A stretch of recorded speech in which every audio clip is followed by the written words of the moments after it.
Hey y'all, what's up? My name's Brandon Graf, and I am part of the team help group. So this is my very first video, so just please bear with me. If it sucks, I'm very sorry. So first off, if you're watching this and you haven't watched our introduction video, I would like to ask you to please watch it because that tells you what the team help group is all about, what we would do. Just feel free to watch that and comment any questions or anything you have. Um, I'm 20 years old and I was diagnosed with bipolar disorder when I was about 13 years old. I've been in several different mental institutions for suicidal actions and thoughts and all that good stuff. I attended a place called Natchez Trace Youth Academy. It was for boys only and it was due to my anger issues. And I've been to court multiple times, more than I could count. I've been in court so many times that it got to the point where the judge the judge told my mom if I kept going to court she would get in trouble because I was out of control. There was one point where I got put into foster care because my anger was so out of control. The judge didn't know what else to do with me.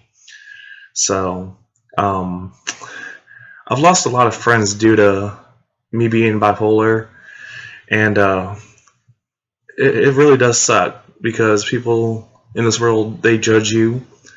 They think that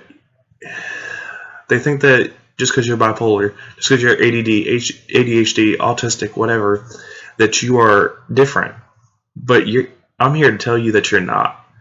You are a human being. You are a human being, and you have feelings. And you have feelings, and you shouldn't be ashamed of being bipolar, or ADHD, autistic, whatever. For the longest time, I was ashamed to admit that I was bipolar. I was ashamed to admit that I needed help. But I finally realized that my bipolar disorder does not define who I am. And let me tell you a little bit about, growing up. My mom was a single mom. She raised my sister and I. And my mother had to learn how to deal with a bipolar child. And, it was really hard on her sometimes. And I would not be where I am today if it wasn't for her. Because she took the initiative to reach out to people and say, "Hey, what do I need to do? How can I help? How can I get help?" She even went as far as going and getting books to help learn about me, me being bipolar. She got one book, it's called Bipolar for Dummies, and it helped incredibly. It gave us a lot of tips, it gave us a lot of help as to how to deal with me. Um, there was a lot of days that my mother just, she wanted to strangle the crap out of me because I made it so hard on her. I made it, I made it really tough on her. She had to pick and choose her battles with me because there's sometimes where I would just get so angry just because she wanted to prove that she was right because I knew I was wrong, but I didn't want to admit it. And I would just cause a scene. I would make something out of it that it shouldn't have ever went that far. And I give my mom a lot of credit. She was amazing. She really is. She's an amazing woman. My mom also used this website called moodchart.org, and this was a huge help as well. Because, I go to the doctor every 3 months, but they expect me to remember, oh, how was my mood? Heck, I don't even know what I ate for dinner last night sometimes. Because I'm so, if I'm upset, how am I supposed to remember so many things? I get to the point where I black out when I get upset. So how am I supposed to remember what my mood was 3 months ago at 7 a.m. in the middle, Like, how am I supposed to know this? So this moodchart.org is a website where you can sign up and record your mood. If you are, if you suffer from anger or depression or anything, you can record your mood, and you can also record any little comments. If it was sunny outside, if it was raining, if you didn't feel too good when you woke up, your stomach was hurting, you had a headache, whatever. Because those comments could help you understand, what led to your explosion. And watching my chart, my mom knew when to expect a blow up from me, and it was actually pretty good because she knew if I went 3 or 4 good days, I was due for a blow up eventually. So it was really helpful. And we took that to the doctors, and doctors were able to look at it. Oh wow, he was in green on these days. He was yellow. He was red. So that was a huge help. And I will include the moodchart.org link in the bio, because I really feel like if you are suffering from depression or anger or anything, you should record your moods, because it may help you realize, this is what caused this, because the weather is a major cause for you to be depressed or something. A couple things that Bipolar for Dummies taught us, and this is really interesting. Frozen vegetables are better than canned vegetables for a bipolar individual because of the MSG in them. Also, it's a good idea to have a little candy dish full of chocolate nearby, no matter where you're at, in your room next to your bed, in your living room, on your coffee table. Because if you're having a bad day, something about the chocolate will make you feel so much better. I don't know what it is, but yeah. With me, I realized the weather had a big effect on my mood. If it was cloudy and rainy one day, I would more than likely be in a bad mood, versus when it was sunshine outside, I could actually get up and be happy and just on the go. And it's just crazy. Another thing I realized that helped me is naps. And yes, I know this sounds so weird, but okay, I was 16 years old. My mom was like, "Hey, go take a nap," because I was so upset. I was just in one of my moods. I was upset, irritated, angry.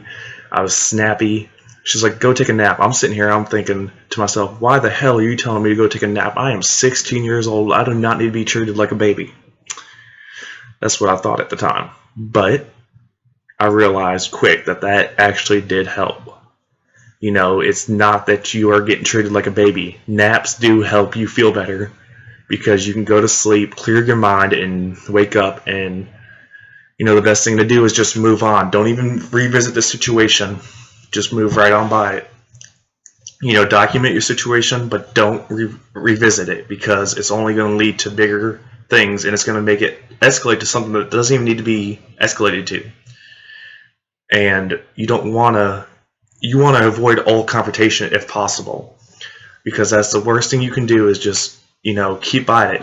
If you're in a bad mood and people are keeping at you and just at you and at you and at you, eventually you will snap even more. And it's not a good thing to revisit the situation, if you get what I'm saying. Again, I am sorry if I'm not making any sense. And again, please feel free to comment in any questions or anything. And if I can't figure out an answer, I will try my best to figure out an answer for you. It may not be today, it may not be tomorrow, but I will try my best, and I will find an answer for you. If I can't find it, I'm just going to be honest with you and tell you I don't know. But I will try my best. So, moving on. You're probably wondering, what kind of techniques can you use to avoid a blow-up? Well, play a video game. It takes your mind off of everything. My favorite video game to play when I was growing up, after I turned a certain age, was Grand Theft Auto. You can just go into a world and screw so much stuff up and not have to worry about the consequences, because it's a game. That's all it is. It's a game. Some parents aren't big on video games, and I understand that. So, if a younger person is watching this, 15 years old or below, there's other ways to deal with it. Color a picture. For the older adults and 16 and ups, people like that, a friend of mine actually bought me an adult coloring book off of Amazon.com, and it's actually a huge stress reliever. I get to color cuss words, and sometimes those cuss words are exactly how I feel about one individual person, and it just makes me feel so much better, because you gotta take your mind off of it and you gotta focus on this coloring. The more unique coloring pages you have with a lot more designs, the more you'll focus, because you have to really focus on staying in those lines. Also, go outside and do something very productive. If it's a nice day outside, go outside, go for a bike ride, go play basketball, go swing at a park, go for a walk. Believe it or not, being outside will actually help your mood. It will clear your head in so many ways that you will never find possible. One of my favorite activities, and still to this day is one of my favorite activities, is actually playing badminton. And you just go out there and you just hit the birdie back and forth. And it takes, you're outside, you're in the fresh air, and it takes your mind off of everything that's happening. And me personally, I also like to mow the lawn. I like to put my headphones in, put my music on, and mow the lawn when it's, the season to mow the lawn. Because it's just, you have to focus on something totally different. You got to focus on staying a straight line or whatever, and it works.